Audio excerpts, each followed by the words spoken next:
बिस्मिल्लाहिर्रहमानिर्रहीम। अस्सलाम वालेकुम। आज का जो हमारा टॉपिक है वो है determination and elimination of systematic instrumental and personal error.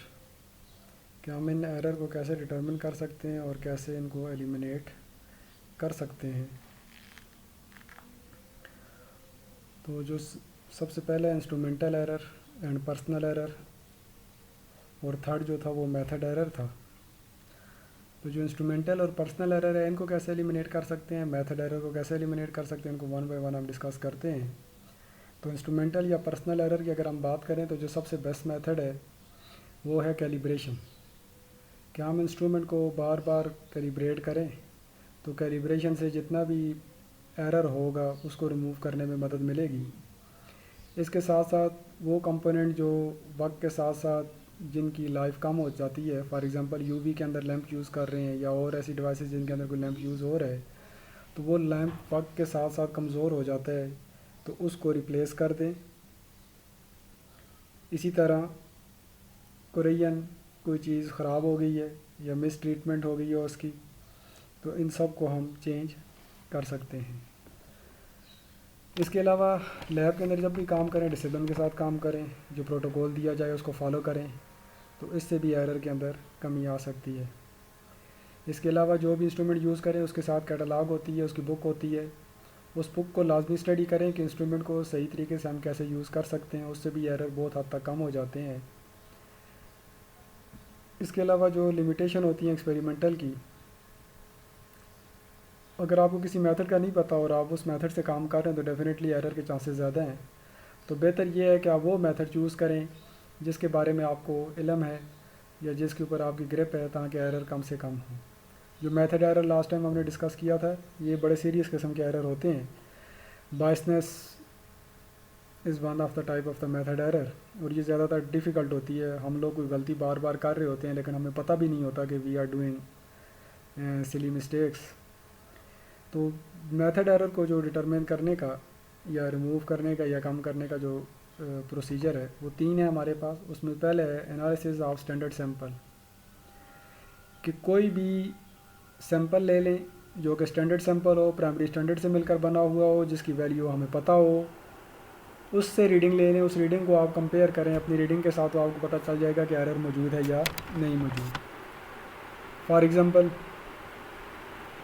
अगर कोई भी इंस्ट्रूमेंट हम लेते हैं, buffer for example pH meter है, तो बफ़र उसके साथ बने हुए आते हैं। अब मैं अगर बफ़र के ऊपर काम कर रहा हूँ, मैंने भी उतनी कंसंट्रेशन का बफ़र बनाया है, और अगर मुझे उसके ऊपर कोई डाउट है तो मैं क्या करूँगा कि मैं स्टैंडर्ड रेफरेंस मटेरियल जो अवेलेबल था लैब के अंदर, जो इंस्ट्रूमेंट के साथ आया हुआ था या कहीं से भी परचेज़ किया हुआ था, मैं उसके साथ अपने बफ़र को कंपेयर कर लूँगा कि आया उस बफ़र की और मैंने जो अपना पीएच का बफ़र मुख्तलिफ़ केमिकल से बनाया है, क्या उन दोनों की रीडिंग सेम है या नहीं है। तो इस तरह मुझे पता चल जाएगा कि स्टैंडर्ड सैंपल के साथ एनालाइज करने में कि कोई एरर मौजूद है या नहीं मौजूद। लेकिन इसमें ख्याल ये रखना है कि दोनों की कंसंट्रेशन सेम हो। फॉर एग्ज़ाम्पल TDS मीटर हम यूज़ करते हैं या हम कंडक्टोमीटर यूज़ करते हैं, तो जो कंडक्टर्स होती है 1 molar solution of potassium chloride की, दैट इज़ आलमोस्ट 1300 समथिंग माइक्रोसेमन्स। तो मैं अगर 1 मोलर पोटाशियम क्लोराइड का सोल्यूशन बनाऊंगा तो तब भी उसकी कंसंट्रेशन उतनी करीब होगी। ऐसा नहीं हो सकता कि जो स्टैंडर्ड है वो तो 1 मोलर का है लेकिन मैंने 2 मोलर का बनाया हुआ है 0.5 का, और मैं रीडिंग कंपेयर कर रहा हूँ कि जी नहीं इसकी भी रीडिंग 1300 एंड समथिंग ही आनी चाहिए माइक्रोसेमन। तो ऐसा नहीं हो सकता।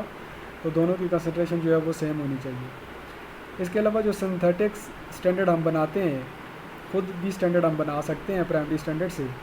तो जब हम खुद बनाते हैं तो, और जो एक्सपेरिमेंटल कंडीशन के अंदर एनालाइट मौजूद होता है, उनकी कंडीशन डिफरेंट होती है। सैंपल के अंदर सिंपल एनालाइट होता है, उसका कोई इंटरेक्शन नहीं होता।